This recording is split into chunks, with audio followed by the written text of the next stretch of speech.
Your words are worth nothing because you give them away for free. You speak to be understood, but you end up being invisible. If you've ever felt ignored, used, or discarded, this is why. You believe that if you have a good idea, people will listen. You think the quality of your thought dictates the level of attention you receive. You operate under the assumption that social groups are meritocracies. You tell yourself that by contributing, you are adding value, and value is always rewarded. This belief feels safe. It gives you a sense of control. If you just work harder on your point, or if you wait for the right moment, the room will acknowledge you. You think that because your intentions are good, the reception will be warm. Here's what's really happening. In real life, people do not listen to content. They listen to status. When you speak from a position of seeking approval, your words are filtered through a lens of social debt. The moment you open your mouth, the hierarchy calculates your cost. If your status is lower than the person you address, your great idea is an interruption. It is an unwanted cognitive load. Others exploit this by letting you talk until you run out of air, then moving on as if you never spoke.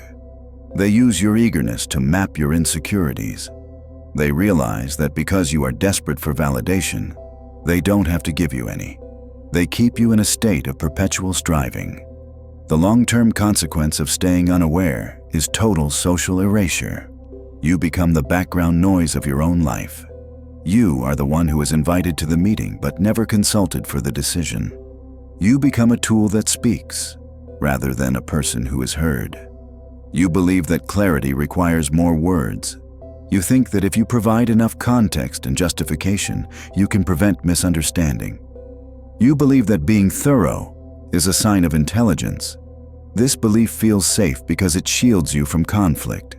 By explaining everything, you feel you are leaving no room for disagreement. It feels like a defensive wall made of sentences. In real life, over-explanation is the loudest signal of submission. Power changes the rules. Power is concise. The person with the most status says the least because they do not feel the need to justify their existence. When you over-explain, you tell the room that you do not believe your own words have weight. You are asking for permission to hold the floor. People exploit this by tuning you out the moment they realize you are over-justifying. They wait for the beat where you stop for breath. Then they hijack the conversation. They recognize you are afraid of being misunderstood, so they intentionally misunderstand you to watch you scramble. It is a game of dominance.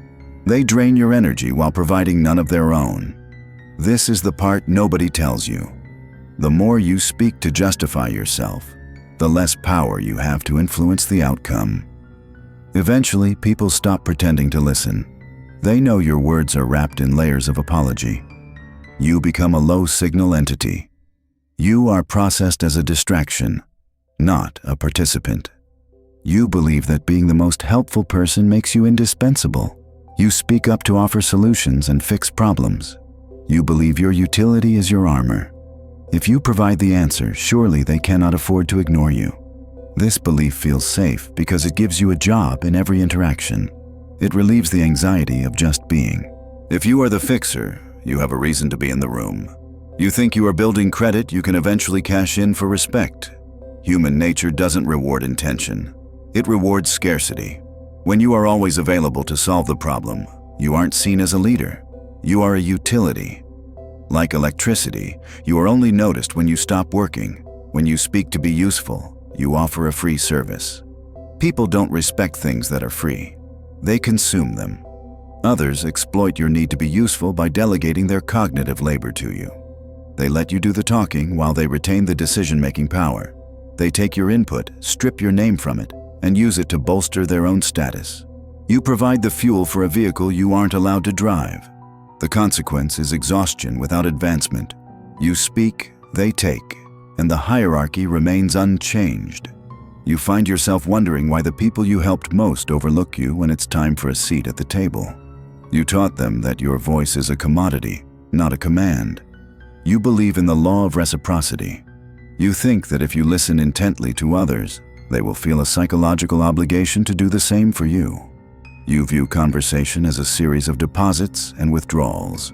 You wait for your turn, thinking you've earned it. This belief feels safe because it suggests a moral order. It makes you feel like a good person. It allows you to endure being ignored because you believe you are stacking credit for the future. In a hierarchy, there is no such thing as an equal exchange. People do not feel indebted to those they perceive as lower status. They feel entitled to their attention. When you listen to someone who doesn't respect you, you aren't building credit. You are confirming their dominance. When you finally speak, they don't feel a need to listen. You are merely an audience member overstepping your role. Others exploit this by using you as a sounding board. They talk at you, not with you. They see your supportive nods as an admission that their thoughts are more important. They don't see a peer, they see a fan. And fans don't get to speak on stage. Eventually, you lose the ability to speak with authority. Your voice becomes tentative. You start sentences with, "I was just thinking." These are the markers of someone who knows they are being ignored before they even finish. You are no longer participating, you are auditioning. You believe being ignored is a personal failure. You think it's because you aren't charismatic or smart enough. You spend time trying to fix your personality. You think there is a secret code of presence you haven't cracked. This belief feels safe because it keeps the problem internal. If the problem is you, you can fix it. It avoids the darker reality. People ignore you because it serves their interests. Being ignored is incentive-based. If people get what they want from you, your labor, your compliance, without having to listen to you, they will. Listening is effort. Acknowledging someone's voice is a transfer of status. If they can keep the status and still keep you around, they win. They ignore you because you have made it low cost to do so. People in power exploit your self-doubt. They see you trying to be better and use that to keep you submissive. As long as you worry about your delivery, you aren't looking at the power dynamics. The consequence is a slow, quiet resentment. You become a ghost in your own life, present in body, but absent in influence. You realize, too late, that you spent your life shouting into a vacuum that you helped create. The truth is cold. People do not ignore you because they don't see you. They ignore you because they've decided you aren't worth the energy of acknowledgement. They have calculated your value and found it to be a constant. You have trained them to treat you this way. You have taught them that your words are a commodity and that your silence can be bought with a nod. Once you see this, you can't unsee it. And most people never do.